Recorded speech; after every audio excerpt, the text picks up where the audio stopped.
This is the block buster. ఎందుకు అంత block buster ముందే చెప్తున్నానంటే అది ఏ సినిమా కూడా మీకు తెలీదు. ఇది బ్లాక్ బస్టర్.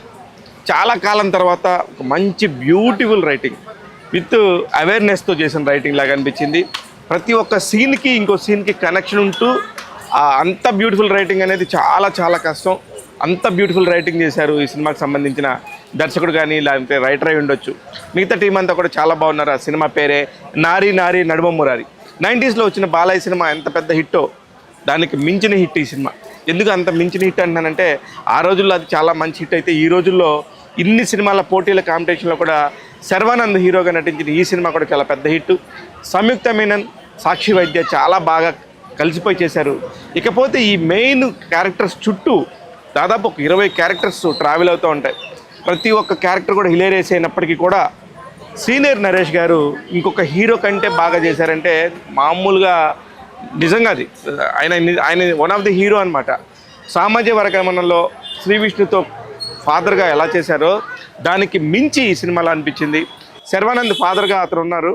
ఇంకా ఏ పాయింట్ కూడా నేను చెప్పను కథకు సంబంధించి. ఎక్కడ చెప్పినా సరే మీరు మిస్యూజ్ అవుతారు. కేవలం ఒక చిన్న పాయింట్ తీసుకొని ఆ చుట్టూ ఉన్న క్యారెక్టర్స్తో చేసిన ఒక డిజైన్ వెన్నెల కిషోర్ అయి ఉండొచ్చు. అలాగే సుదర్శన్కి కూడా చాలా బ్యూటిఫుల్ క్యారెక్టర్ ఈ సినిమాలో. ఇక సంపత్ రాజ్ క్యారెక్టర్ అయితే హీరోయిన్ ఫాదర్గా చేశారు, సాక్షి వైద్య ఫాదర్గా. ఇక అన్నిటికంటే అసలుకి ఈ సినిమాలో హిలేరియస్ ఎవరు ఊహించిన ఒక క్యారెక్టర్ ఏంటంటే సిరి హనుమంతు క్యారెక్టర్. సిరి హనుమంతు కూడా ఎంత బ్యూటిఫుల్గా కావాలంటే బ్యూటిఫుల్గా చేశారు. ఆటో వాళ్ళగా చేసిన సత్య కానీ ఇలాగా ప్రతి ఒక్క బెస్ట్ క్యారెక్టర్స్ అన్నీ ఒక్కొక్కటి వస్తూ ఉంటాయి.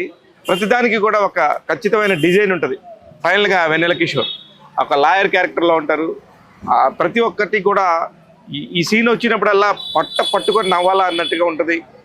శర్వానంద్ చేసిన క్యారెక్టర్ అయితే అసలు నిజంగా మెచ్చుకోవాలి. ఎంత అంటే ఎంత కన్విక్షన్గా ఉన్నాడో, అది ఎలా మెయింటైన్ చేస్తున్నాడు, అంత బ్యూటిఫుల్గా ఉన్నాడు. ఎక్కడా కూడా పర్ఫెక్ట్గా ఏ పాయింట్లో కూడా ఈ క్యారెక్టర్ ఇలా చేయలేదు అన్నట్టుగా ఉంది.